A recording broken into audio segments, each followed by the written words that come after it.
Y'all know what it is. It's Friday night. Time to get your nerd on. We got Mr. Know-It-All, the SaltyTrekker and Danny Dorkknight. Are y'all ready? Aight, here we go.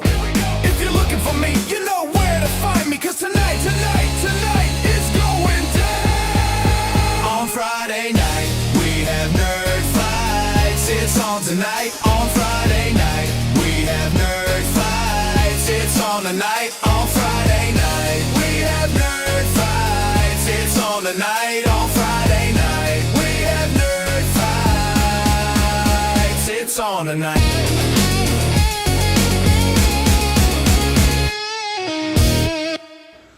Welcome everybody to Nerdfights. Finally, That's what 12th time is the charm, yeah, right? something like that.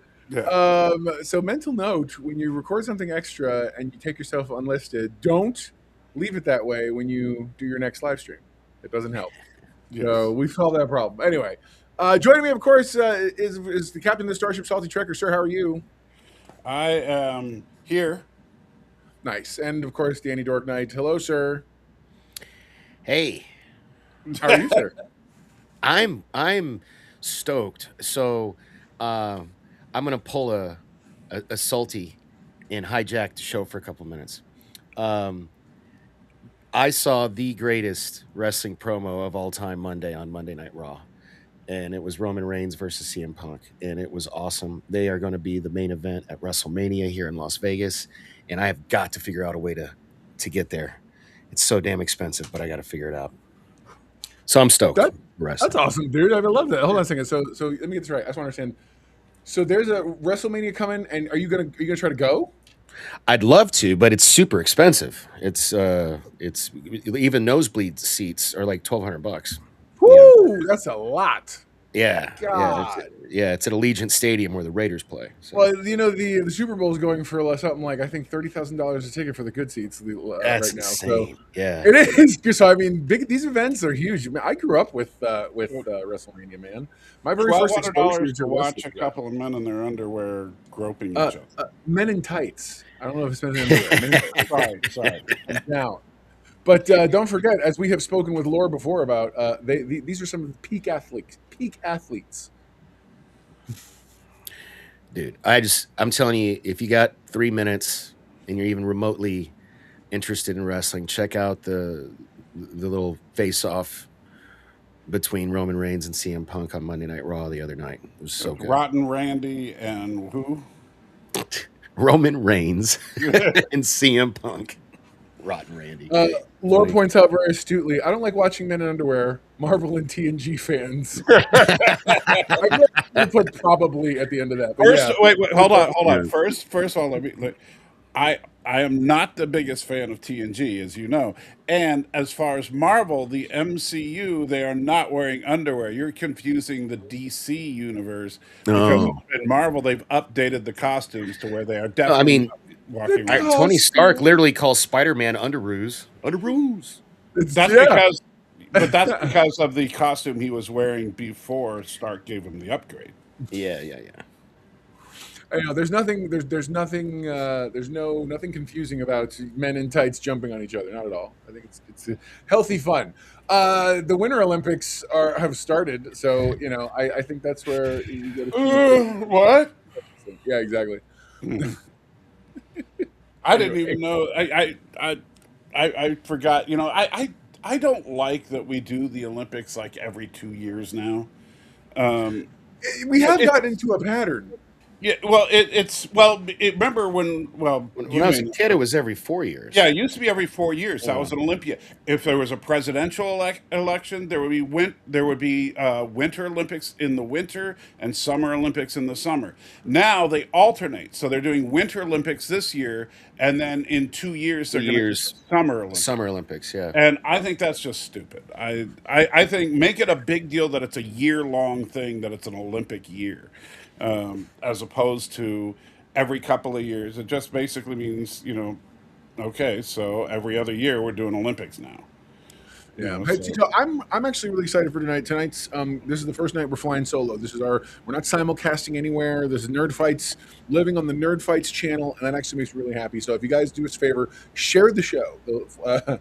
We're a bit rocky started earlier, but we think we're the hang of this. But yeah, share the show, kind of get everybody talking a little bit more about it, and so one of the things that we like to do is we like to talk a little bit through some of the stuff we've seen. Obviously, Danny just dropped down some wrestling lore and some of the stuff he's talking about in that arena. The other thing that we do is we watch movies all the time. Now, this is not one that was on the docket per se, but it's one that both Salty and I caught. And what movie did we see? Not together, obviously, this week, sir. Well, I'm sure you're talking about The Strangers Chapter 3, right? I want to Not suck at your all. blood. I know Strangers is out, and it was actually on my list to do something Oh, with. no, well, let me tell you real quick before we get into the real Go for it. thing. Strangers Chapter 3, of all the movies that I've seen this year, this Oh one, my God, you saw that? yeah. So all the The movies, stream censored you. feeling my thunder there. So of all the movies that I've seen this year, this one was today. For sure. Right on. It No, I hear was you. it was a okay. I will tell you this: unless you actually watch Strangers 1 and 2 immediately before going to the theater, you will be Wow. you're completely and utterly confused. So they commit the cardinal sin of forcing the audience to do homework, but not telling them they need to do homework. Well, and it's not even like it's like we start out and like there's this random person at a hotel gets killed. I'm like, okay, typical horror movie opening. However, Right.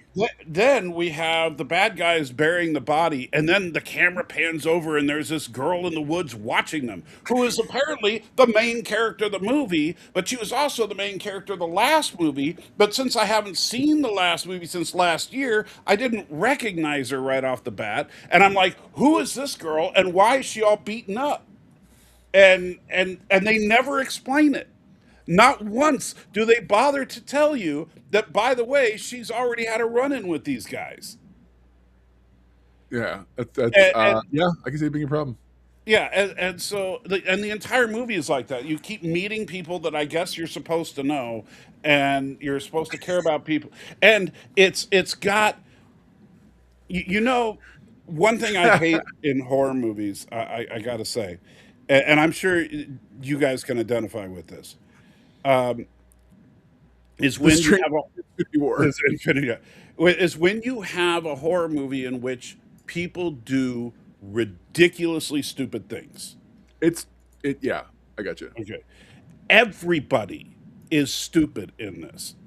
Everybody does. Like, there's literally a scene where the girl has a loaded shotgun pointing it at the guy that you know she wants to murder. He knows she wants to murder him. And he turns around and he's got a gun, by the way. And he turns around and he's just like,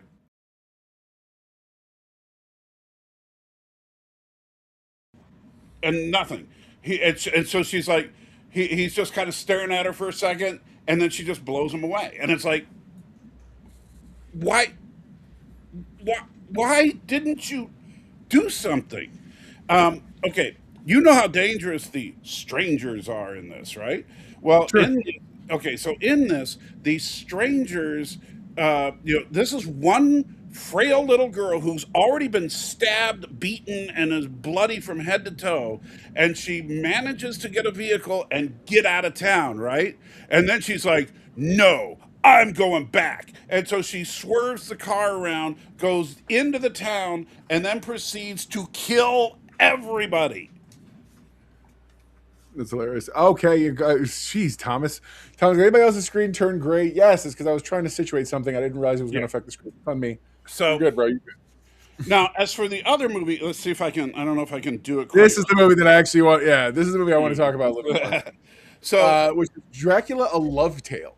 yes. I want to do my. I'd like to do my take on this because I Well, do you believe still have me on the screen. You're going to switch to you. You're there. I don't have you on the screen. Okay, on my screen, I just see me. Well, I mean, because you're beautiful. I don't know what you want me to tell you. Well, I am, but you know. No, you're good. Yeah, no. Okay. I like the movie. I think the movie is a little bit more romantic than people are going to expect. And by that I just mean they treat it much more like it's not. It isn't Bram Stoker's Dracula, which treats everything like it's a monster or creature feature sort of thing. This is a much different take, and you actually have some really a good take on it. So I'm gonna let you kind of talk more about that. But it, I was pleasantly surprised. Christoph Waltz is in it. He does amazing. He does an Right. unbelievable job as not Van Helsing. Right. But yeah, I'm tired of unrealistic women. Said no man ever. So, anyways, go on. But give me your thoughts on it. I know that Okay, so Andy, you didn't see the movie, but also you're not a big horror movie fan. Right. Yeah. So Okay, that's fair. No, that's cool. That's cool. I just want to make sure that everybody kind of understood the context. Nobody thinks she's like, why are they bullying Danny? He's not talking. oh yeah, no, No, I just I'm this isn't Danny's jam any more than wrestling and salties. So exactly. it's just There you go. no, you're Yeah. good. So go ahead, Tom, but So you have a much more interesting take on this. I would okay. So number one. Now you mentioned the title of the movie. It's Dracula: A Love Tale, Yes. and that is. And then you said it focuses on the love story. It absolutely. This is not a horror movie. This is a love story, but it's two love stories in one movie. One is very blatant and obvious, and and is all over the place. And that is that it is Dracula and Elizabeth, his wife, in the 13th or 14th Right. century, whatever it is. And then Mina, who is the reincarnated version of Elizabeth in the 19th century. And so that's the love story that everybody knows from classic Dracula, because that's actually, if you look at every relatively decent adaptation of Bram Stoker's novel, that's part of the story. And in fact, Phoenix Gunn says it's Coppola Dracula for the ladies. yes, that's what you might think, but it's actually much deeper than just a rom com with fangs. Right Uh, on. so A rom hangs. I kind of actually love that analogy. yeah, so the other part of it, and it's a much deeper take than I was expecting, I'm sure you as well, is that it is the other love story is the love story between God, yes, God, big G guy that runs the universe, and Vlad, Dracula. Oh, right on. And so it is that in every Dracula movie I think I've ever seen, and almost every vampire movie that I've ever seen, the main thing is that the vampire has got some case of mistaken identity for the girl, and so then the heroes need to dispatch said vampire to either prevent the girl from getting turned, or if she's been turned, to Yeah. have revert back to human form. There you go. And in this, it's not about dispatching Dracula. And I do love there's a scene where, and it's unfortunately part of it is in the trailer, but I didn't quite catch what was Hopefully, going on. is it in context? Is it the same scene, like type of thing? Or It, you don't quite get the context in the trailer, which is good. okay, Uh, okay. so Dracula dispatches all these soldiers that are in the castle, and he points the sword at not Van Helsing, and and says, "I assume you've come here to kill me." And he says, "I have not come here to kill you. I've come here to save you." And earlier in the film, Van Helsing explains, like just like I know he's not really Van Helsing. He's just in the credits, by the way. Christoph Waltz's character is just named Priest. Yeah. That's but he's obviously Van Helsing. But and several of the characters have been adapted from the novel, but not named, or their names are changed. So Yeah. uh, Jonathan Harker is there, but he's barely in the movie. But Is the it played by Keanu Reeves with a bad accent? yeah, I saw the movie. No, you're good. so oh man, so but Christoph Waltz, one of the things Van Helsing always does in the story is to explain to the lay people what a Right. vampire is, right? And Right so, on. and how to dispatch a vampire, which usually you get the whole thing about how crucifixes will repel them, but in order to kill them, you need to stab them through the heart. And if you really want to be specific to the novel, it's stab them through the heart and decapitate them. But As one does. yes. And so that's like how you have to kill a vampire. In this, there is no way to kill Dracula. You can't do it. And instead, the only way for Dracula to be defeated is for him to repent of the sin that he committed 400 years prior when he renounced God. Real quick, I just want to pause this. Why can we not get you in the middle of a screen ever? I notice you're like so far to one side. Like you're just like, there you go. Like it's just right in the middle. That's there you go. Now go ahead. Please continue. No, you're good. You're good. I'll show you my Romulan salute here. There you go. It's good. Thank you. Yeah. Or is that a Klingon Vulcan? I don't know what that thing is. Anyway, so Robert points out that Dracula was in an episode of Buffy the Vampire Slayer, which I thought was cool. Yeah. I do remember that episode actually. Well, and of course, let's not forget Dracula's greatest appearance, which is, of course, in Blade Trinity. Oh my gosh. Played by what's his face, the guy from Prison Break. Oh my god, it was like one of the first things I ever saw him in. The big neck one, the one who's the brother, one of the brothers.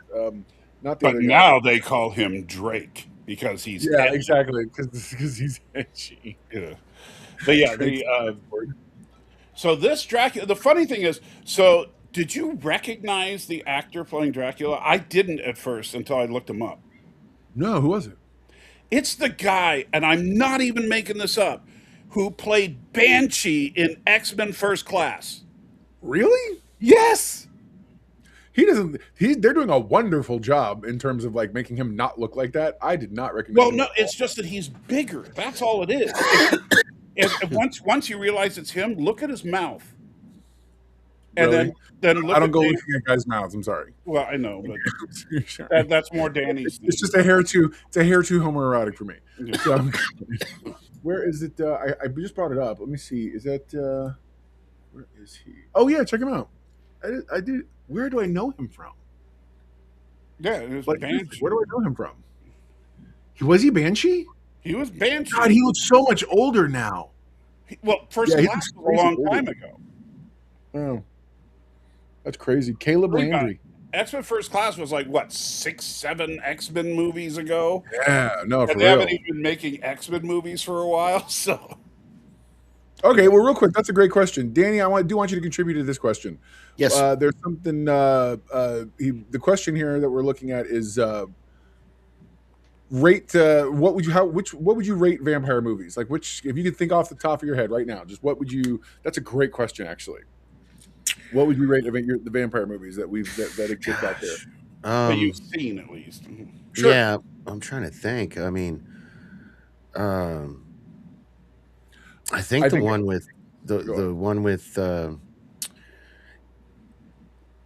I mean, Sinners was my favorite, but that's not really That's Dracula. a great one. That's an excellent one. You know, No, but it's not. I wouldn't call it Dracula, but I got you. But I guess the one that came out with when I was a kid with Commissioner Gordon, the Which one is that? Hold on. I think I know what you're Brian. talking about. I think it's actually Bram called. Stoker. Bram Stoker. Yeah. So that's been the definitive Dracula. So that makes. I mean, I can see why that'd be on your list. That's on my list too. Yeah.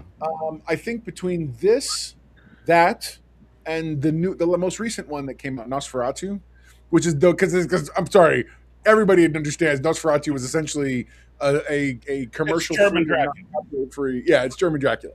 It's virtually the same story, just with different trappings. It's Count Orloff instead of Count Dracula. But I would honestly. Did I see that one? Who was in that? I'm gonna add. Oh, one if you had seen the new Nosferatu, you would know. Trust me. Okay. It is one of the most disturbing films I've ever It's seen. so bad. It's not bad in a bad way. Bad isn't like, wow, it is disturbing.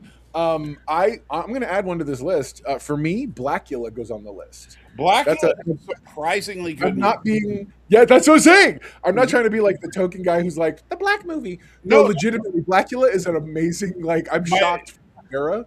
My It's wife really and I were talking about vampire movies, and Blackula is if Blackula didn't have some of the typical blaxploitation tropes in it, Right, it would be probably in my top tier vampire movies. He's just the only reason it's called Blackula is because people would get the joke that he's Black Dracula. Right. But the story is that he is a prince from Africa. He is not Dracula. Hey, I just heard a weird crashing noise. I think the dogs might. I'll be right back. Sorry. Yeah, go ahead. No, go for it. You're good, bud. However, I wouldn't put that quite in my top tier. Okay, so guilty pleasure. I have two guilty pleasures that I got to say. From Dusk Till Dawn. That's excellent. And which, by the way, I think From Dusk Till Dawn. I'm gonna say keep going. And yes, I did like the Nicolas Cage. The Nicolas Cage movie is Wasn't weird. he so but it was so unhinged. That Yeah. performance was It was brilliant. Nicolas Cage. I think that they just gave Nicolas Cage some teeth and said, "Do what you want," and then they filmed it. You know, and that was just Nicolas Cage with fake teeth being Here Nicolas. comes our local trouble starter. Laurie Lund says, "Wow, this show goes to black exploitation show, and not one African American person's on the street." I love it. Oh my god, I love it so much. Hey, I'll have you That's know great. that I am African American by marriage. Hey, my wife is definitely my wife has made that joke many times. Anyway, but Dust Till Dawn definitely is a guilty pleasure. Fright Sure. Night, the original, not the remake. Yeah, dude, Fright Night was so good. Yeah. Yeah, I and love Fright that one. Night, by the way, is the classic Dracula story. It's just with a different vampire and taking place in the 80s instead of in the Sure. 1900s, you know. Dracula Untold is to me it's a guilty pleasure. It was not critically panned, rather. It was not successful in the theaters. But I've watched it, and I watched it years later on HBO or something. I dug it. I liked it. Really? It was a No, little I'll tell you, here's effects, no, but it was I got a Dracula movie that is hands down my favorite Dracula movie, and Okay. that is and it's not and it's kind of funny because I was talking to my wife about this because I was saying like I think that when comparing this to Sinners, I would say that Sinners by all accounts is a better movie than this new Dracula, but this new Dracula is a better Dracula movie than Sinners because Sinners kind of craps on the lore a little bit. And I'm not saying that you can't do that, but I'm saying that if you care about vampire lore, Sinners breaks it. But when it comes to a Dracula movie, not a great movie, but a Dracula movie, Dracula 2000. I forgot about this one. Thomas Potts talks about Oh yeah, Wolverine is Van Helsing. which Van Helsing is literally what it's called. It's called Van Helsing, but it's really just Dracula. It should be, you know. I love the fact that they doubled down on doing the classic Universal style. So it opens with the black and white scene, Yeah. and everybody in that is doing, I believe, really doing good work. And then you get the most metal of characters in Van Helsing I've ever seen. And then they introduce the Duchess lady who he's supposed to be saving, and that's played by oh my god, Kate Beckinsale from like right off of Underworld fame, and Oh, yeah. she's equally as metal. And I'm just like, and then the whole thing, it's that whole movie. It's a little. Well, those are some vampire it goes movies, it goes right? from being Underworld. dedicated. They are. Yes, you're right. Underworld vampire movies. Now, Laura was asking of how true it is to the Dracula lore. Not very. If you want to go, But they did a good job with it, though, Right. man. They did such a good job making the story, like merging it with the Frankenstein mythology and whatnot. And I thought, because again, Universal Monsters, the ballroom scene is shockingly one of the coolest scenes I've ever seen before. Because it's before we had like hardcore CGI like today, so it was work to make all of them invisible in a mirrors while Right. they're standing here in front of like that took. So Yeah, again, that's that something- commercially, that movie is, everyone thinks it's like, you know, the popcorn of vampire movies, but it's actually doing a lot of cool stuff. So, I want to say something about lore, and not lore reloaded, but lore as in vampire lore or any lore Sure. when we talk about Right. movie. You know, when people become canon Nazis or whatever. I would say this. Do I mind if something adds to the lore of something? Absolutely not. What I don't like is if it craps on the lore of something. And I think there's a distinct difference. And I want to use an example here. Is that in Dracula 2000, Right. it adds to the lore of Dracula by revealing that, you know, because Vlad the Impaler wasn't really part of the original mythos. That's something that kind of came later. Right. But Well, it's almost like Santa, and that's abstract. Sorry. right. Several But things yeah, in the main story. I got you. yeah, but so but they added to in Dracula 2000 that the identity of Dracula was Judas Iscariot, which makes perfect sense because he's the ultimate betrayer of Christ, right? That's awesome. And that explains why everything Christian specifically repels him. And so it's actually and the reason, and in fact, what the reason for silver, because 30 pieces of silver. 30 pieces of silver. Okay. Right. Yeah, I was wondering. Yeah. And so it helps tie the myth together. And so that's to me adding to the lore. Crapping on the lore, and don't get me wrong, I'm not saying it's bad, but it does crap on the lore. Blade.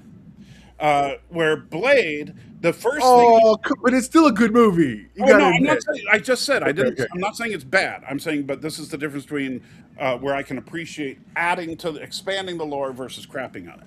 Crapping on the lore is Whistler in the first Blade movie going, "Yeah, crosses don't do squat, but you can stake them, and they're allergic to silver." And it's like, Okay. So this may be our first. This may be our first nerd fighty thing about something that's not the main topics we're talking about. Yeah. I disagree, and only here's why I disagree. Years ago, I had a friend of mine who was into vampires. I actually wrote a vampire story. It's like when you're a kid and you write stories and stuff. But I took it. I really enjoyed it, and I showed it to somebody who was a big vampire fan. And first thing she said was, "Well, this is all wrong. They can't be this and this and this and this." And I'm like, "But why? Why? Because now I get what you're saying. Fundamentally, vampires come from established myths around the world and get kind of adapted to things. Mhm. But at the same time, I feel like it's still part of the legend mythology of our culture. You know what I mean? Every culture has vampires. And I think they all kind of come from a similar place, which is a fear of death, a fear of whatever, the cost of wanting to be immortal, all those romantic ideas. But I don't know, man. I feel like it's one of those things where I like when creatively, now mind you, I find it very refreshing that when you see Sinners obeys all the classical lore rules. Silver, garlic, you can't be invited into the house. Christianity is nowhere to be found as far as weaknesses to vampires. Instead, it's voodoo. Well, because they use it as spirituality, or instead of they generalize it, which has never been part of the back of the history. So yeah. And that's what I didn't like about Sinners is that they had, because even the structure of Sinners, they didn't change whatever direction. Well, no, I get that, Thomas. Again, I'm not saying that don't add to it or don't put like, for example, I've never seen a Dracula film where the goal was redemption as opposed to let's beat the vampire. And so I love that about it. Okay, I will be the one to bite this bullet. I'm not going to sit here and say I love them all. What I will say is this: I wanted to sit down with my daughter because she had heard jokes and laughs about things about them, and I said, you know what? I had watched them years ago, and in theaters when they came out because my then girlfriend at the time was huge into them, and the books and everything. So we sit down to watch them ironically, and by the third movie, my kid's like, "Get the next one. What are you doing? Get the next." Like we got into them. Somehow the Twilight movies sucked us in, and I'm not sitting here going they are exemplary vampire fare. Laura, I hope you're paying attention because this is cannon fodder for you later, buddy. I know it. Oh, bro, he's not even wrong. I feel like he's testing how far we'll go off track. Oh, I used to play that back in the day. That was like D&D. Yes. Yeah, I never played that one. Yeah, I played that back in the 90s. Yeah. In that game, they turn vampire lore into their houses. There are tons of, so you're part of a particular type of vampire in a type of house or whatever else. It's very cool. And that's kind of what they do in Blade. Right. I honestly, when I first saw Blade, me and my friends who used to play role-playing games were always like, this fits perfect. All of the things they're showing fit into what we could do with the Vampire the Masquerade stuff. So yeah. Although, I'm curious as to what they do if and when we ever get a Blade movie in the MCU, because there's truth and fiction to, and it's kind of funny saying fiction when you're talking about lore and something that's fictional, but and I agree with you on that, Thomas. Yeah, anybody who wants to Twilight is good. I knew everybody was going to go after Danny because Danny's like the emo one who likes stuff like that. This is one time where I'm like, dude, you know what? I was all in for the vampires. Look, sorry. You want to make vampires pretty boys that sparkle in the sunlight instead of fine, whatever. However, here's year-old pedophiles. Wait. Like going to high school. They're 100 whatever year old pedophiles. Yes, but here's where I really draw the line with Twilight. You ready? Go ahead. is that if I watched the first Twilight with an open mind, and over and over and over, here's the story of Twilight. Edward Cullen moping around, going to mopey girl, going, "Stay away from me," and then following her around. I told you to stay away from me while I follow you and fall in love with you because stay away from me. I'm no good. Stay away from me. And it's like, oh man, I was Vampire Hunter D is really good. Actually, I do like that. Hey, real quick, let's take a pause real fast. I flashed it quick on the screen, and then we just got to roll past it by accident because there's a timer on these things.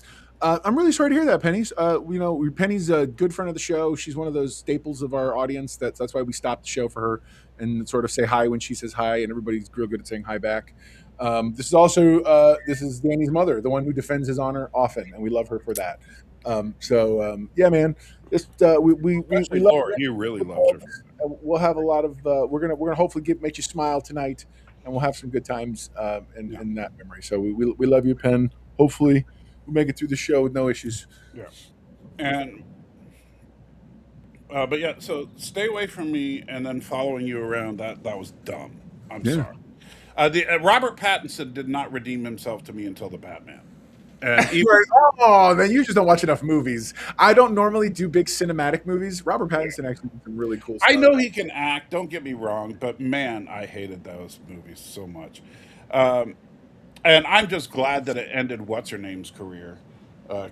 Kirsten Stewart or whatever. Kristen Stewart, yeah, dude. Oh no, but she got to be the short haircut team leader-esque in the Charlie Angels reboot. Yeah, that nobody watched. The requel.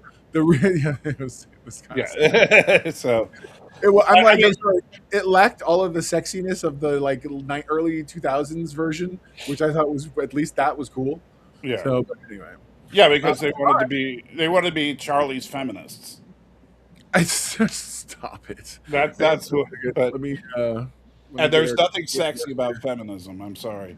All right, listen. But before we get too far on that trail, it is time for us to shift topics. I'm ready to talk. By the way, I've loved this vampire talk, so please continue, chat. Don't let us stop you.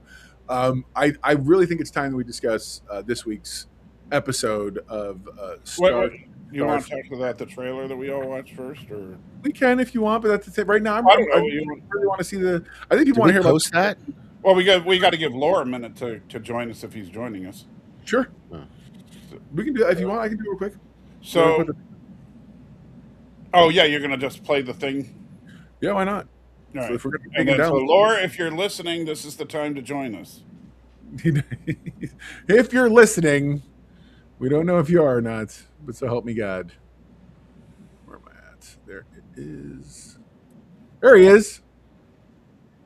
He did. All right, well, let's just jump into this then. Because I have to. It's a little couple steps involved to the other thing. All so right. I apologize. Well, in that case, will you? So I did a video review of this episode. Don't worry. It's not like even a minute long. But you don't need to put it on me because you see it down there. Yeah.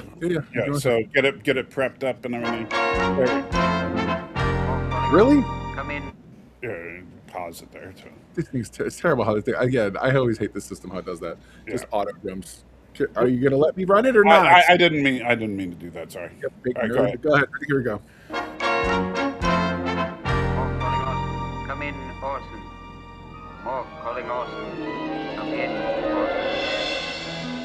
More calling Orson. Come in, your fat farmness. And we'll honor his choice, even if he wants to become a network executive. Till next week, sir. Nanu.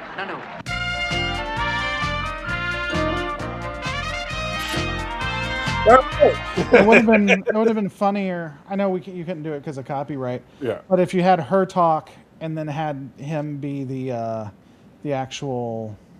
Oh, like have Orson be the voice of. Yeah, and him talking to her, that would have been hilarious.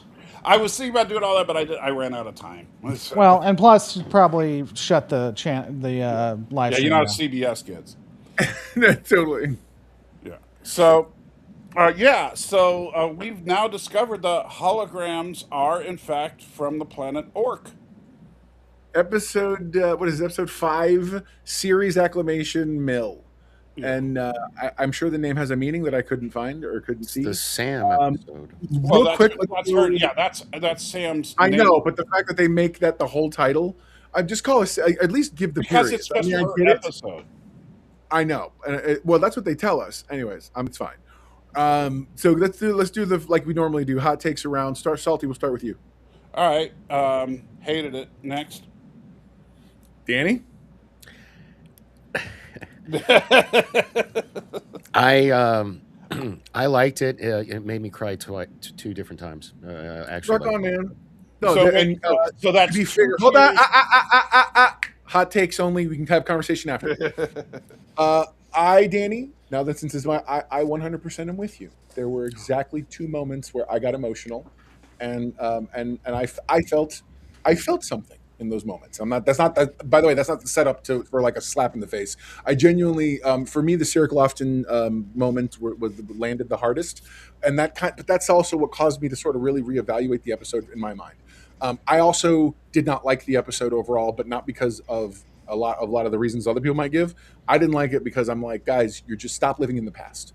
Just stop living in the past. We're in the 32nd century. Can we just move forward, please? Laura, what's your take? Hot take only. There was nothing emotionally gripping about this at all, in the slightest. And I think that they were very disrespectful to Cisco. You know, may Allah send blessings and peace be upon him. I think that it was disrespectful to Star Trek as a whole and my intelligence overall. And the fact that, again, we didn't get to see the Cisco. Again, may Allah bless his family and peace be upon everyone. I think that somehow they simultaneously insulted both religious people and non-religious people. And that takes doing. So I'm looking forward to talking about the Prophet, Ali Yara. So hopefully we can have this conversation. So I actually have let me piggyback off something Laura was just saying. Sure. I think there's a reason that, and I know Laura's doing it tongue-in-cheek, but there's a reason for the obvious similarities between the reverence of Cisco and the reverence of the Prophet Muhammad. And this goes back to the superficial level of writing that this series has displayed overall. And that is simple. They see that Cisco is revered by the Bajorans. The Bajorans are terrorists. Muslims are terrorists. Therefore, Cisco equals Muhammad. Now, I'm not agreeing with any of that. I know. I think we need to make the distinction. Forgive me. I'm going to have to step on you. The distinction is that Islamic extremists are terrorists. I don't want to. Well, no. I'm saying this is the thought process of these writers. I'm not saying that. I'm obviously not endorsing the idea that all Muslims are terrorists or something.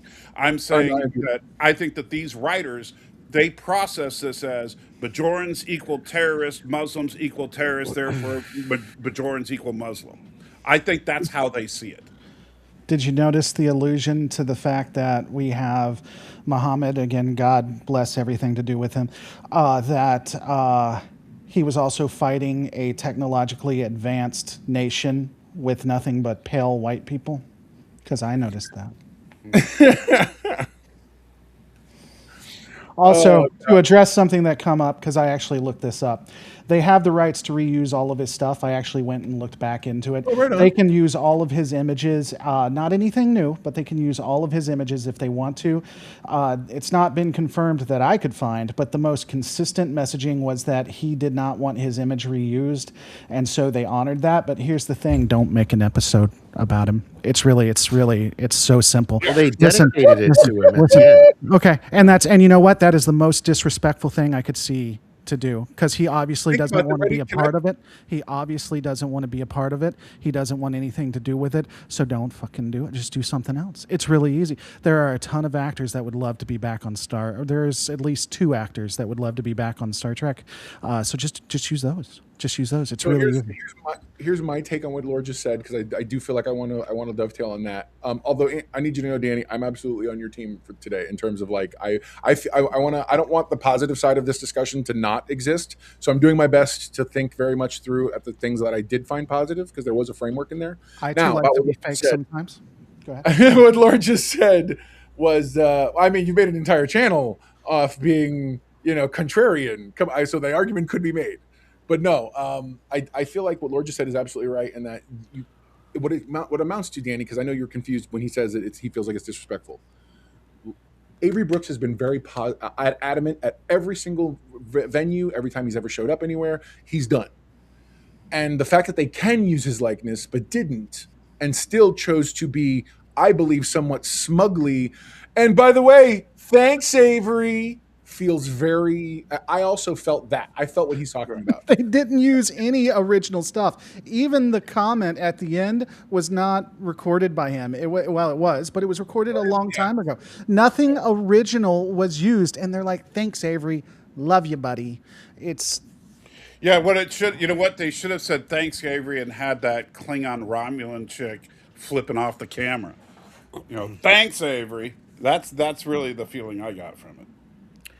Yeah. I Go don't ahead, know. Danny. I thought it was. I liked having seeing Jake.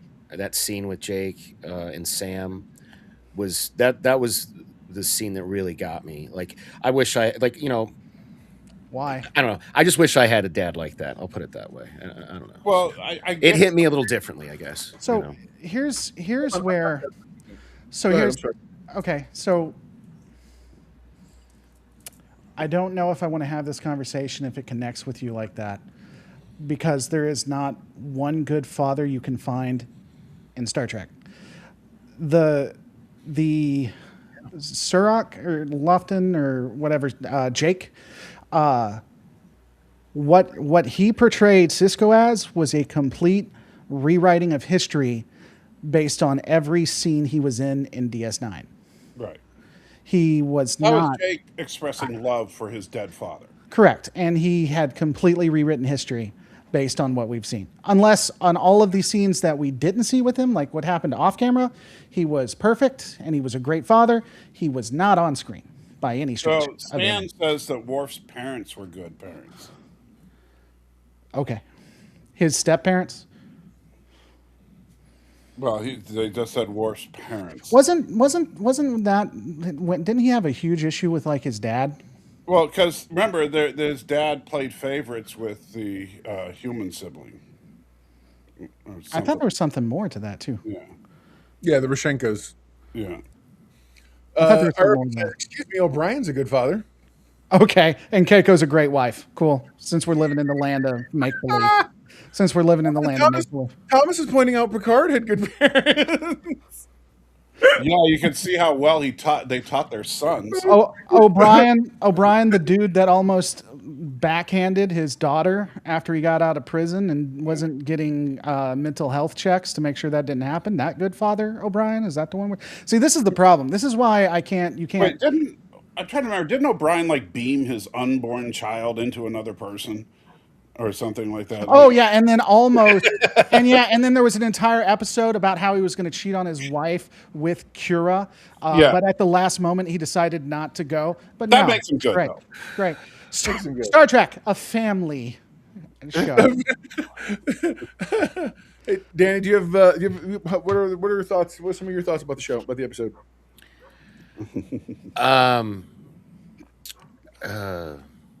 Oh, that's dark. Yeah, that was funny. But ironically, one of the more lighthearted family episodes of Star Trek. When you break it down.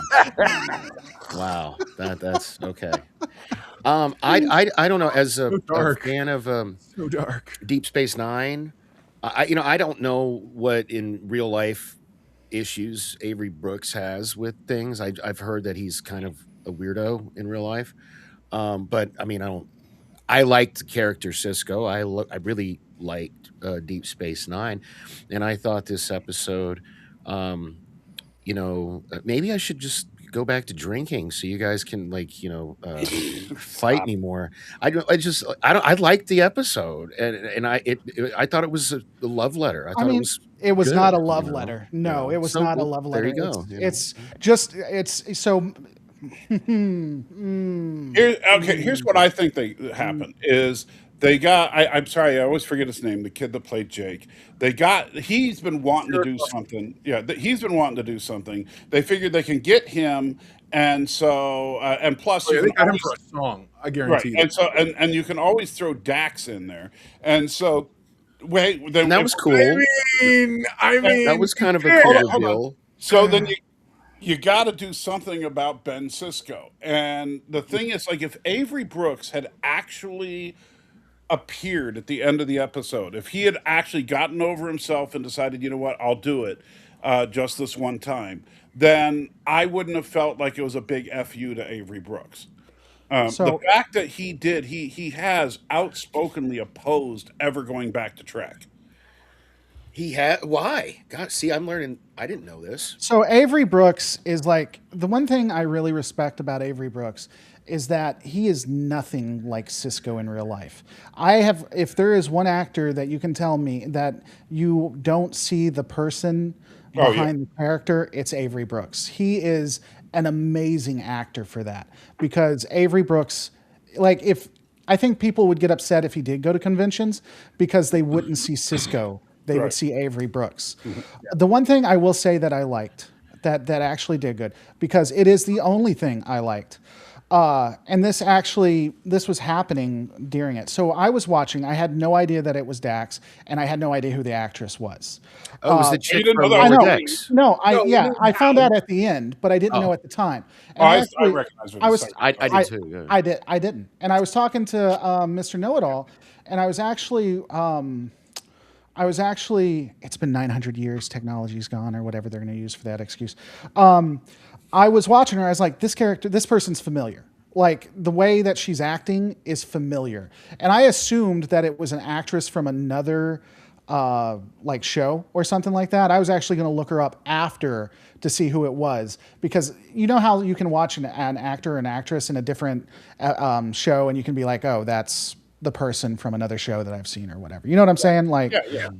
And so I was like, this person is just so recognizable. But the thing is I think she played whether she's supposed to be there or not, she played a Dax symbiote really well. One of the things she did that I went back to look at, which I thought was awesome, was, and if you're not looking, you won't notice it. You know how Dax liked to put her hands behind her back and hold her hands like that? Yeah.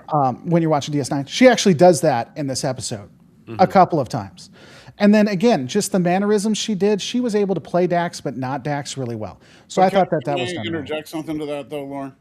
Sure. And is that I kind of had the opposite effect with that. And I told Mr. Know-It-All about this when we were talking about it, is that my problem is that it has been 900 years, and one thing we do know about these symbiotes is that they do not carry mannerisms from person to person to person like that. If that were the case, Ezri would be acting more like Jadzia, and Jadzia would be acting more like Curzon, but that didn't happen.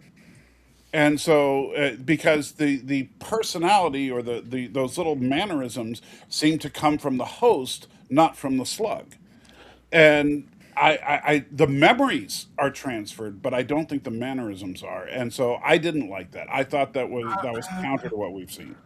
I don't know nearly as much as Lore does, but I have a feeling that I vaguely remember them actually addressing stuff like that with Jadzia. Like, there were not mannerisms per se, but like. It was taboo to even think about continuing anything. But so I would say I don't mind it because I like that it goes from thing to thing. I would say the only time I could remember where they talked about mannerisms, because the Jadzia to Ezri is a good point. She didn't really keep a lot of it, but I do know there was an episode where Jadzia had to let all of her hosts out or whatever, and she talked to her hosts and things like that.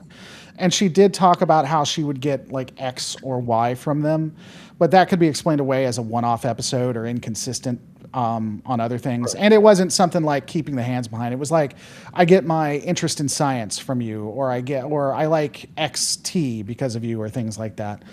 The one thing I will say, just to go back to Jake for a second, Trek is still continuing to not honor character, because a lot of people are like, oh, they did this for Jake. Oh, they did this. Jake, literally, the writers said this. They made Jake so that Sisko could play off of Jake. Jake was a human prop for Sisko in DS9. And I feel like they still did that to him in this. If they really wanted to do a Jake episode, then they should have given them something more important. They should have made him more vital to the process, not, oh, I'm Sisko's son.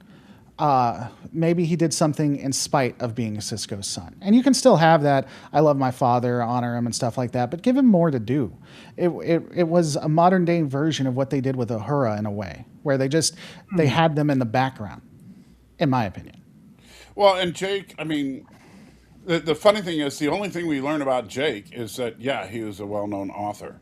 But then we knew that was coming based on what we saw in Deep Space Nine. So we didn't learn anything new, only that he managed to do what we all expected him to do.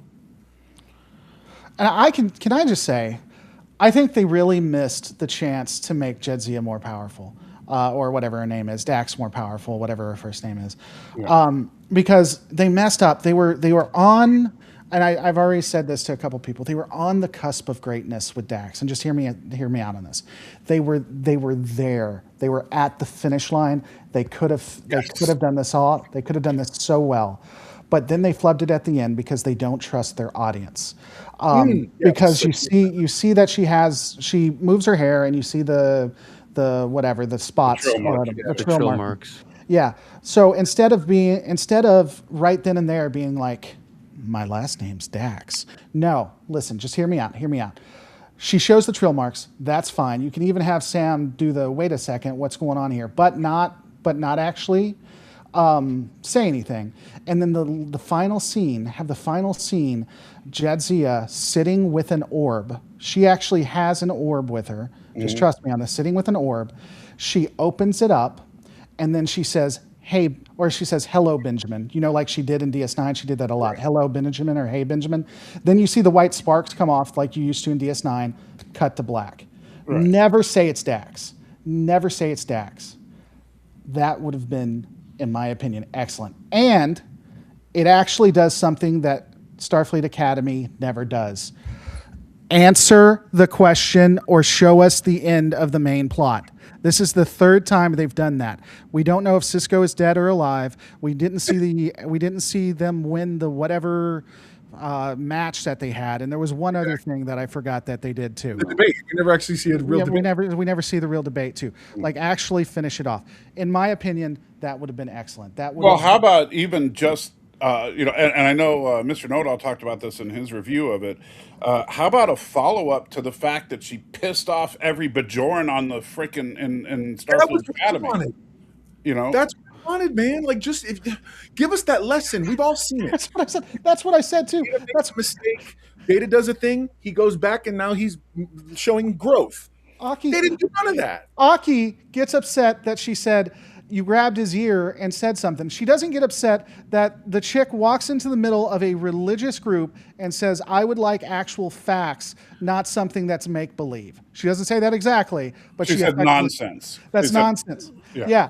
The chancellor over all of these people just watched one cadet, she didn't mean to, but just watched one cadet mock the religion or mock the beliefs of another cadet and didn't have a problem with it. Right. Well, it's because, it was Islam. That's true. Yeah. Is that what it really? Again, you guys clock that better than I do. I never, to me. Well, the Islam thing was subtle, but it was there. I mean, remember, I'm just trying to get the Star Trek right. I'm just trying to understand the Star Trek isms in it if they exist. So I didn't catch any of that. You can't create an image of the Sisko. You're not allowed to see him. And these are all very classic Muslim things about their faith.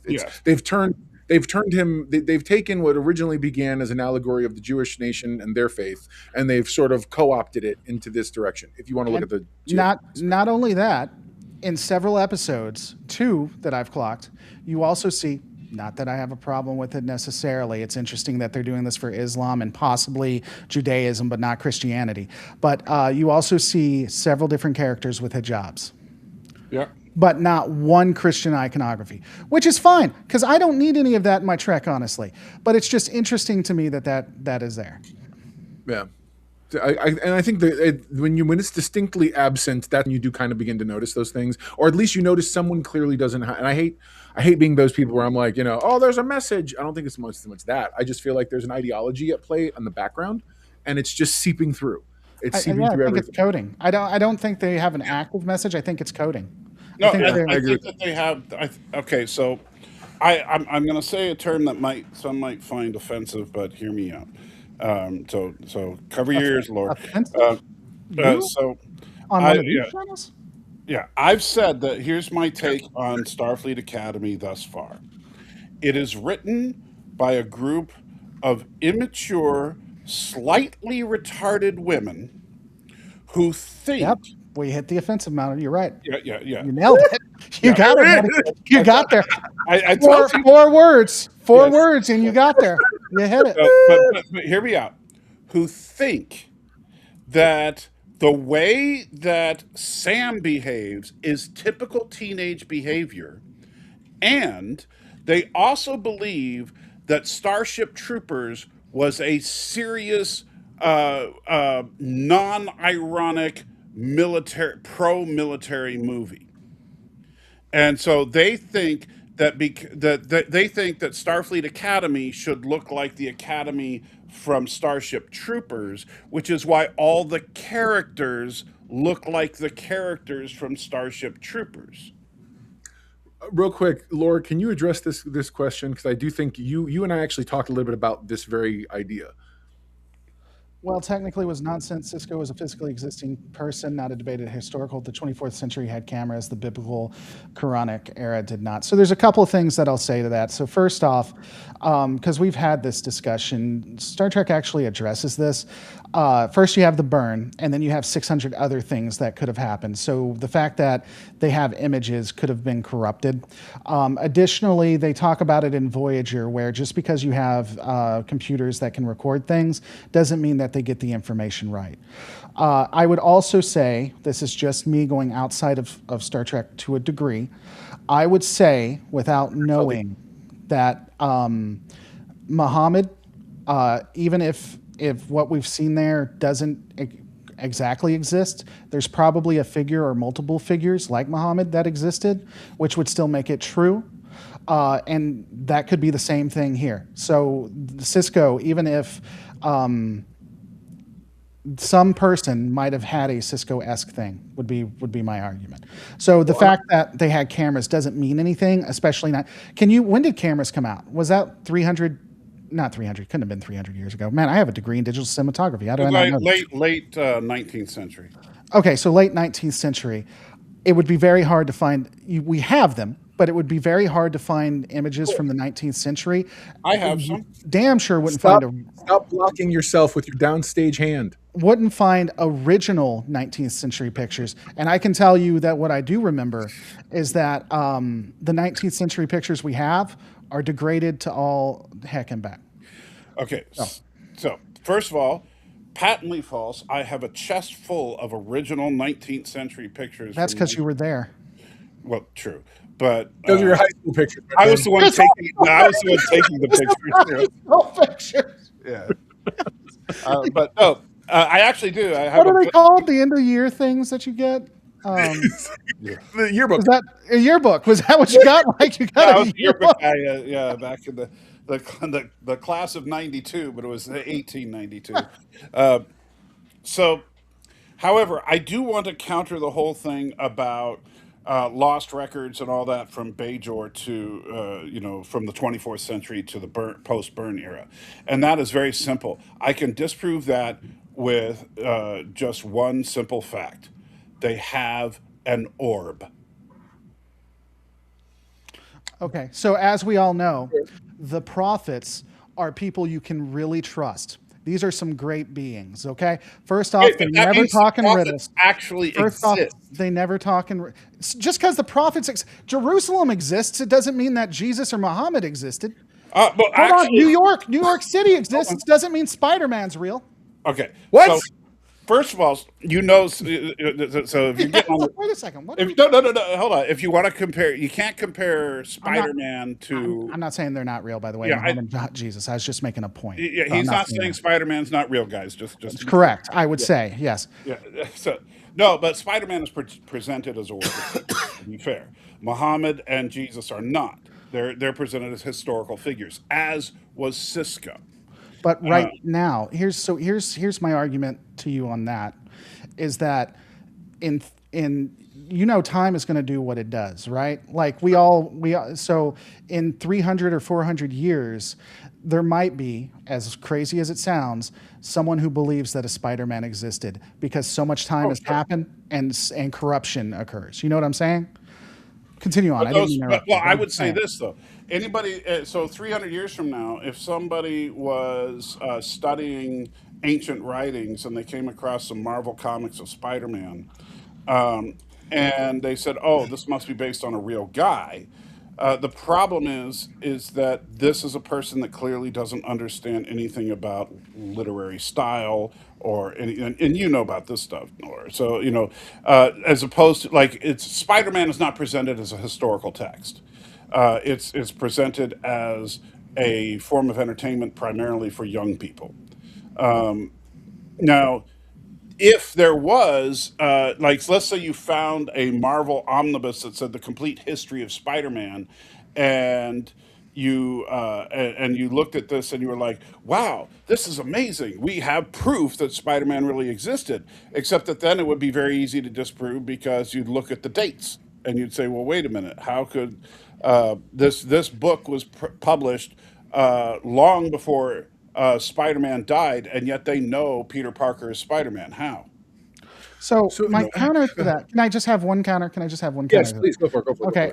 And I want to start this by saying Spider-Man is actually a more interesting conversation than this episode. Just I want to. It is. I can't really find anything good about this episode beyond like the little bit of Dax.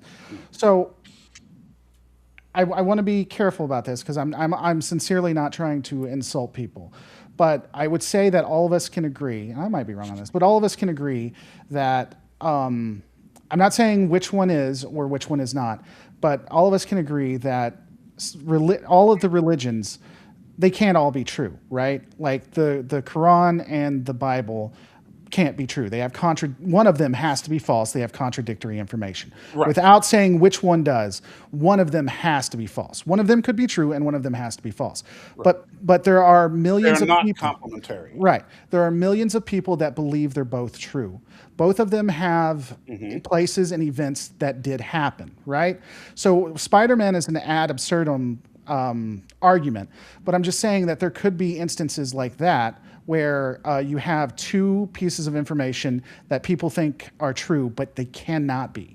And in theory, you could argue that for Cisco. Right. I think. But the thing is that it would appear. Hang on one second. I just want to clarify one thing. The question is being asked by Writer Teacher 1. Are we debating the reality of religious figures based on Cisco? I'm not sure what you're doing. Is this a debate or over religious faith? No. The reason I'm going to answer is because I think they've already confused you enough. Or at least from what it seems. No, and I'm not. That's not an insult. I'm just saying. Let me help sort of make this more palatably understandable. I think what's being noted is the changes and alterations that Star Trek has gone under. Specifically, obviously, they're in the 32nd century, 800 years, blah blah blah. But at the same time, what's very conspicuous is we've noticed throughout the season several major shifts. The Klingons used to be a superpower akin to the Russians during the Cold War and whatever else. That's sort of where and you can argue whether the Romulans and Klingons have alternated between Chinese and Russian as you like to debate. But at the end of the day, those are locked in concepts for that particular thing. Now, 800 years, sure. Now the Klingons are the equivalent of Somali refugees. Fine. I get it. The burn, things happen. I understand. However, culturally, that shouldn't change who the Klingons are at their core. Now, The Bajorans were absolutely rivaled or patterned after the Jewish culture, the Holocaust, i.e., what the Cardassians did to them. So the Cardassians were kind of like pseudo space Nazis at the time. At least that's the idea. And so now you go into the far-flung future, and the Bajorans have now put and held up Cisco with beliefs and systems that are now more closely related to the Muslim faith by what they're describing. As a result, that causes a level of friction in terms of our understanding overall. Why? Because these characters were created for a purpose. So now you're telling me that in 800 years, there's been this much of a shift. Now, they were already a very not monotheistic. They were a theist society already, like built, like their religious leaders. Well, they were a polytheist society, in fact. But they were also. But the point is, the priests were there was no president of Bajor. The priests were the highest. They had military leaders and whatnot. Oh, but they overall, were theocracy is what you mean. right? Theocracy. Thank you. That's the word I was trying to find. I was fishing for it. Thank you for giving it to me. But so the issue isn't so much that we're debating whether religious people existed or not. What we're saying is, what changed in all this time that suddenly Cisco is venerated? Well, a lot. And so that's the context by which this conversation's happening.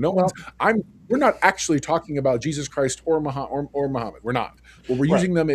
We're talking about in the context of Star Trek, how they're talking. And this entire conversation started because I was just entertaining the idea that there may not be actual pictures of Cisco anymore, and I was just trying to justify why using real world events. And I did go out of my way 3 times to say that I'm not trying to insult any specific religion, nor am I saying that any specific religion is wrong or right. I was using it as an example because that's what DS9, that's not DS9, that's what Academy is doing. But right? but the problem with the way Academy, because Academy is the classic example of trying to have their cake and eat it too, because or is it eat their cake and have it too, whatever.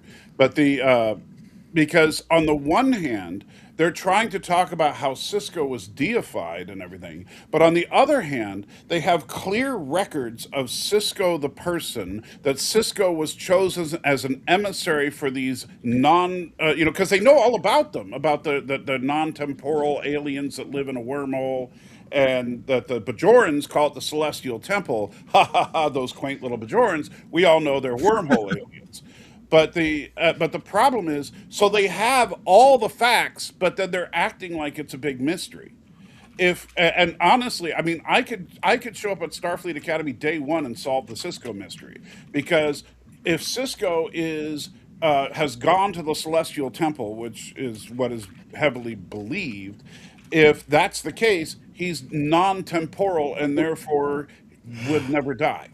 I put this on and I wanted to really, you're going to just yawn into the mic, huh, Danny? That's great. Sorry. So Aravic asked the question, okay, I get it because they're called the prophets, but what is an emissary? Okay, the emissary is what he was before. When he, at the very end of the thing, at the very end of Deep Space Nine, he was elevated. He became a prophet, so to speak. Yes. Whether that's both either literal or in their faith because of the result of what happened. The end of the series tries to leave it ambiguous, but I think the understanding is he's with them in whatever capacity, far and away. Not only that, but apparently they had access to information that nobody else had access to, since they knew at least some of what happened in the fire caves. So the other thing to that too is we're talking about in universe. Like we all know because we watched the show, but they don't have the ability to read the script in universe. So like they were saying in there, they don't know what happened to him. They just know that he went to the fire caves, but beyond that, they don't know much after that. He just disappeared. So this is all, again, talking about from their point of view. Right. But they did know that he was, and I'm trying to remember when, because I hate season 7 of Deep Space Nine. I think it's the worst. But but maybe you can tell me, Laura, because you spent so much time in Deep Space Nine. When is the revelation that Cisco is a prophet? See, that's what kind of confused me too, because would they know it? No, so here's the thing, and that's again the allusion to Islam. He was never at any point made a prophet, and the way they use prophet in Academy to me was more like the prophet Muhammad, or like the prophets we see in Christianity. It was never like a wormhole alien prophet, because that's just the way it's presented. This is a great point right here Phoenix Gundam makes. It makes more sense to question more why haven't the Bajorans come to terms with the prophets are interdimensional beings that their ancient tribes treated as gods. Like, why haven't they as a culture evolved Right. as well in 1,000 some odd years to sit here and be like, oh no, like still they can still respect them and as people who were involved in the development of their culture, much like Starfleet always worried about what the Well, Prime Directive. and by the You know, way, I know I say this way too often, but there are so many things that the original series already did and did better. When you look at what they did with the Greco-Roman gods, and that they established no, they were powerful aliens that came to Earth 5,000 years ago, and they established Greek culture, and they did all this great stuff for us. And now we find out, oh yeah, they're just aliens. So And that was actually more or less similar to what the Bajorans should have gone through. right. So I take it from Kira's point of view more than anything else, because Kira had a really great She was a scene. true believer. Yeah, she had a really great scene with Cisco and a couple of other people, with Odo too, where because she knew the science, she saw how Starfleet looked at it, and she was a true believer. She believed in spite of the things she saw. So it doesn't necessarily bother me that the Bajorans continued to be religious, because they could choose. Because she said specifically, when he was still a non-believer, she said, I know you believe that they are aliens, that they're just interdimensional aliens or whatever. I don't believe that. I believe that they're the prophets, but I'm okay with you not believing that. And she also had one with Odo, where Odo, it was the episode where Odo, Weyoun killed himself because the Jem'Hadar were attacking. Weyoun killed himself, and Weyoun said, "Can you give me your blessing or whatever?" And he did, and he was feeling weird about it. And Kira said, "No." To Weyoun, he was looking into the face of his God, and his God said, "You did all right, kid." And that meant everything to him, regardless of what you think, regardless of what the truth may or may not be. To him, that meant everything. So I could see. My thing is I don't understand how Starfleet, a mainly atheist organization, I can understand how they would in some certain instances be culturally sensitive to the Bajorans, but I just can't see how they would just remove all images of him. That is giving deference to a specific culture, which is against what the Federation is. Right, especially since Cisco is a Federation officer who was sent to Bajor by the Federation. Right.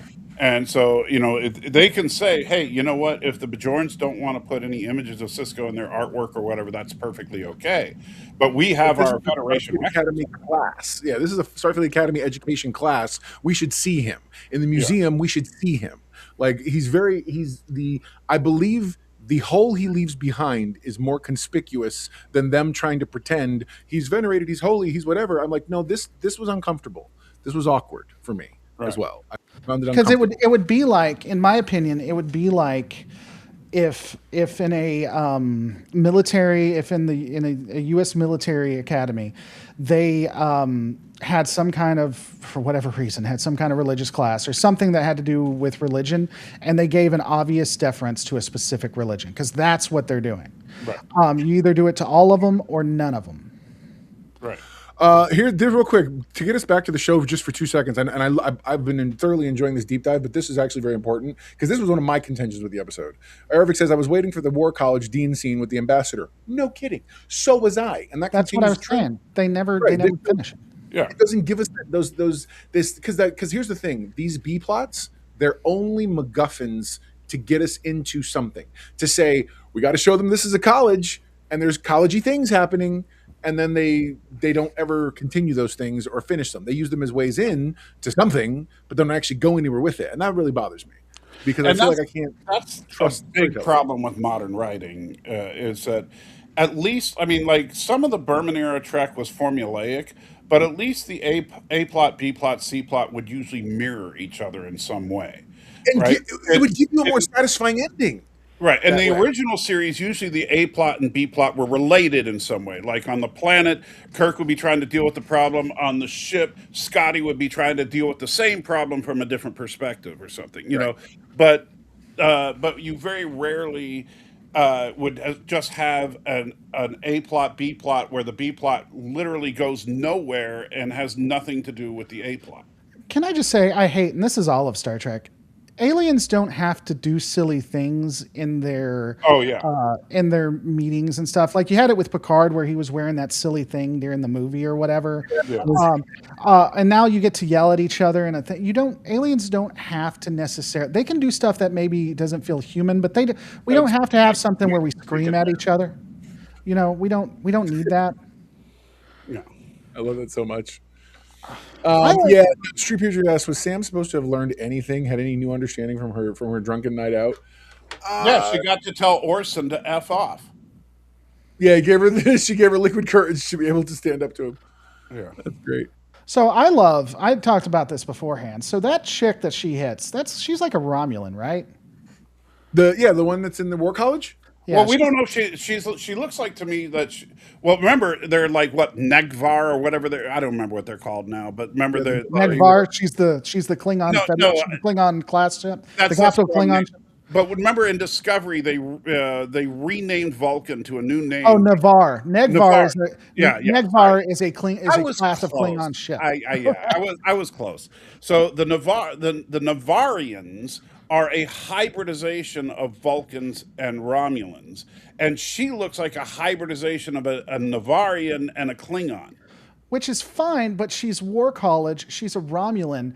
I really was like, did this hologram chick hit her so hard, like just clock her that bad? I understand she wasn't expecting to get hit, so her coming back or her like being caught off guard and being knocked back, I understand that. But she cleaned her clock. This is a Starfleet. What is she going for? Science officer or something like that? That just cleans this chick's clock, who is a War College student and a Romulan Klingon whatever hybrid. Her punch was way too powerful, especially if she's drunk, in my opinion. Well, maybe that's part of what they do. They your inhibitions are keep your strength restrictions. So once he dialed that down.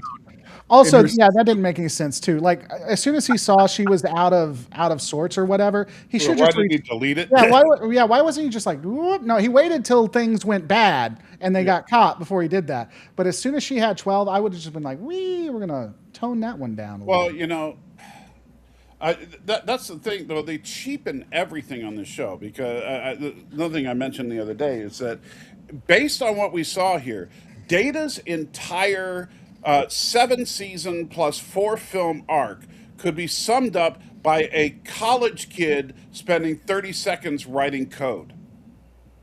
Yeah. Because he could have just written Data some emotions real quick. Well, they weren't in the 32nd century, where coding is clearly far more advanced. Sir, it's 900 years in the future. They're able to do that now, sir. Yeah, and notice he had a QWERTY keyboard he was working with, and yet he was still able to code that well. I want to know how that worked. That's awesome. I wonder guess where like I think they need to address AI. That's what they need to do. They need to address AI and just let it be known that the ship's computers and the dean of whatever digital, these are all the next evolution of what AI started as. Because that's really all it is. Right. Well, okay, so I can't hear you, Dork, if you're talking. Oh, yeah, I thought he was just snoring. Sorry, did anybody else notice that Laura Thoth she wasn't in the episode, was she? Who? The number one. What's her name? Yeah, what's her name? Oh, the angry Thoth. Klingon Jem'Hadar. Yeah. She was not in this episode, was she? No. I didn't see her. I don't remember. I didn't. Yeah. Well, you know, this episode was so lighthearted and fun. She, kind of. Oh yeah, how about those fourth wall breakings? It's the second episode that's man. What's never done. happening with that? Was those her version of a hologram, like personal log? Because that was very jarring in the beginning, and I had to really get over that. Well, yeah, someone put it in earlier. It's like I felt like I was watching Miss Marvel. You talking the stylistically, like the stuff that kind of the fourth wall break. Yeah, I didn't like that either. Look behind you, Dork. That's why I based our thumbnail text like that. It's like literally because it's this weird like handwriting that it just felt odd. Like she was a YouTuber. Yeah, well, and the fact that they even changed the CBS logo to be her handwriting. Yeah, there were a lot of... Now, if we want to talk about stylistic choices like that, there was a lot about this episode I did not like. stuff like that. Welcome to the water. It's warm in here. Tell us more. It's Mitchell's versus the Machines. That's what she was. Mitchell's versus the Machines. Mitchell's Oh my God, I love you so much. But I guess I didn't really see the religious comparisons that apparently the two of you guys over there were really saw. So if I cared enough, maybe I'd go back and watch it again. What did you think about her being disrespectful in the so the When first she went part, to the Bajorans and basically yeah, so the first part I liked. condescending and I'll say this: the first part I liked because I thought that was endearing in a way because she's got no idea what's going on. Oh, the and plot if you, thing, yeah. yeah. So you got no idea what's going on. That's easily and that seems like something that would legitimately happen. But literally saying what do you think about that? Did you think it was good because it was played off for laughs? Did you have an issue with it or? Well, no, I mean, I mean, I didn't like it, but it didn't bother me enough to where I clocked it. I just thought it was messed up. I mean, basically, it would be like me coming into a Bible study and saying anybody. You're underwater. You're underwater, Danny.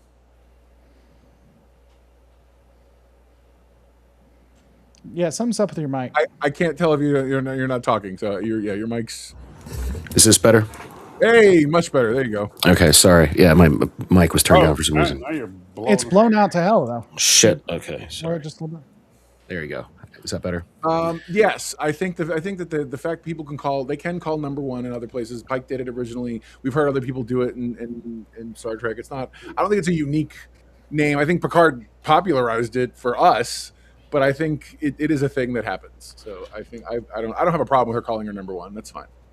Oh, I don't either. I don't know who brought that No, up. Street Preacher was bringing that up. Sorry. Go ahead. I figured while you were getting your mic situated. Go on.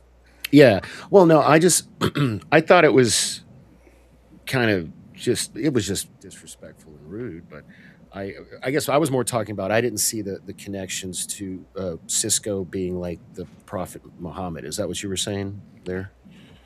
Yeah. Well, that we talked about it, but that was the big thing with the scene that Laura mentioned a minute ago is just the fact that she basically dissed an entire race's religion. Yeah. And there was no repercussion to it whatsoever.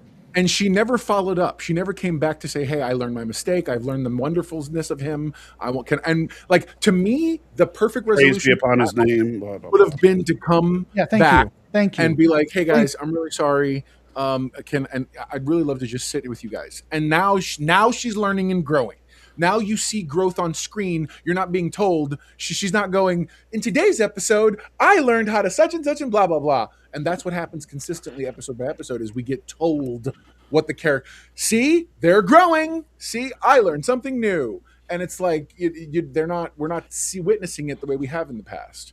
But, so I don't know. But to your point, Dorkknight, again, the reason why I look at real life illusions is just because it's easy to make fun of something when you don't believe it or when it's not real. But like you said, if a military cadet walked into a Sunday school and said, "Hey, I'm doing research on Jesus. I want to see if Jesus actually existed."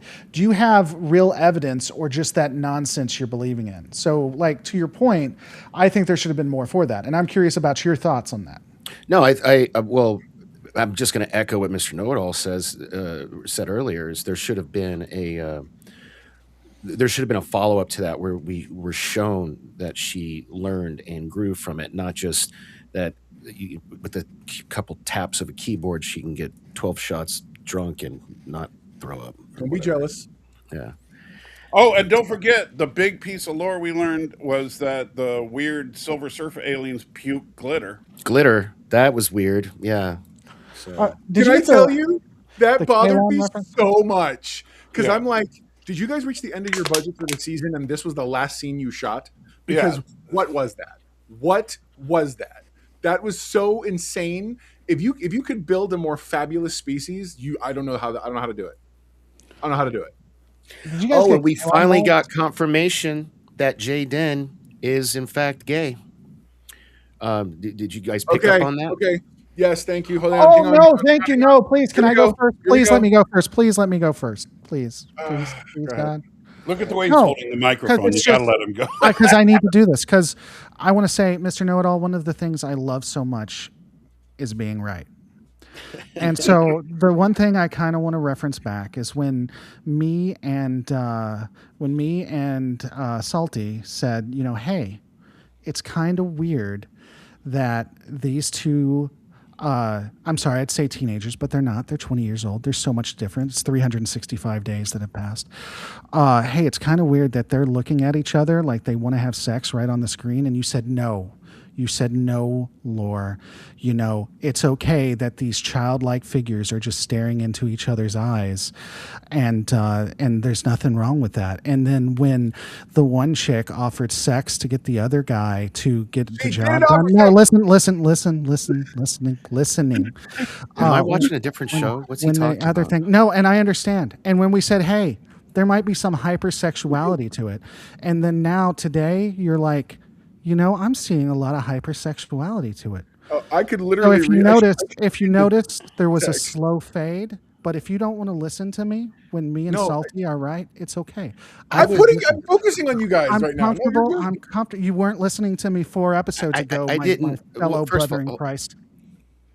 First of all, I brought the subject up. 1, 2. I didn't say it was hypersexualized. I was just saying we finally got what seemed to be confirmation because of the club scene know. with No, Jaden and the didn't Kyle. listen, I think his name was but Kyle. But I took advantage of it to go all in on Mr. Know-It-All. Right That's what I'm now. saying. This is okay. Can I please now? Can I have a moment? Yes, thank you. I appreciate. Thank you. I for think letting Mr. me Nono know. has a pre. No. I'm just, it's very real. I absolutely listen. So in the beginning, I did not think that was the case. I thought that there was. I can understand because it's YA. You got to have that sexual tension. Teenagers. It sort of speaks to the hormones and development and blah blah blah. So I didn't think it was that severe. This episode doubled down. This episode doubled and then tripled down. Not only on the messaging, but also on the characters and specifically establishing certain things. We now know Durem is apparently jealous of anybody who gives Jaden attention, and we know the college kid, which I thought was giving him an eye last episode, but I wasn't really sure, definitely is. And I feel, and then they went just doubled over with tripping over their own feet to have everybody sort of in this highly, highly suggestive sort of series of events. And you can sit here and say, well, it's the nature of YA material. I don't know. I've never seen a YA book that had that much going on in terms of like all these things. I mean, even the relationship with Bella and what you call in Twilight was reserved for the 3rd book, but hey, whatever.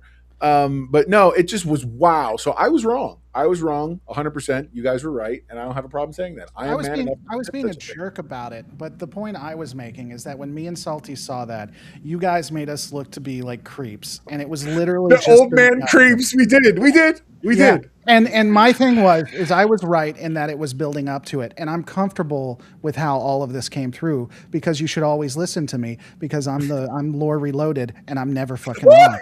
Okay, so that's all I can say.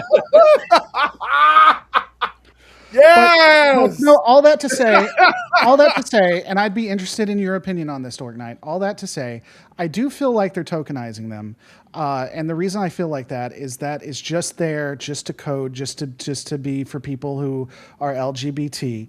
I don't particularly mind it as much because there is an equalization to it because we have an obvious heterosexual relationship, so they're having an LGBT, they're having a homosexual or bisexual relationship to it, so that's fine. My problem with it is that they're not doing anything with it. Like, it's just there. If they were going to do something with it like they're doing with the heterosexual relationship, then I might be interested in it. I do think it's a disservice because I think that we are in 2026. It's not enough just to have them there.